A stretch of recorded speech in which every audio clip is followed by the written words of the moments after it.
բաժակ, սրանց մեջ պետք է լցենք տարբեր քանակությամբ ջուր։ Մեկը լցնում ենք շատ-շատ։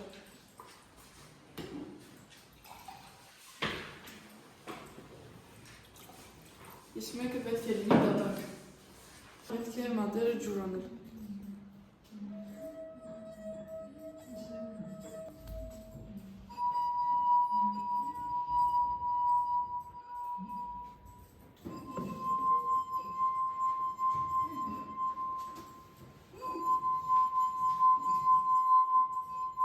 Ինչպես տեսանք,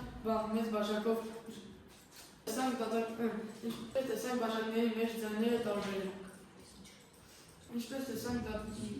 մեջ ձայները տարբեր են։ Դատարկ բաժակում ձայնը ավելի բարձր է, իսկ շատ տարայով ջուրը ձայնը ավելի կոշտ է։ Ձայնը լսվում է բաժակի և ջրի կատարումներից։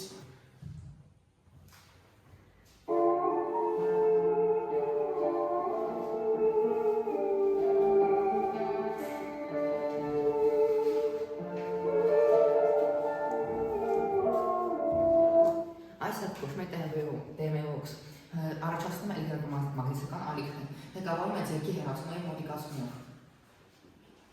Այս հայտ կոչվում է աուդիոգեներատոր, որը տատանումների հաճախությունը փոխելով կարող ենք ստանալ տարբեր երաժշտական ձայներ։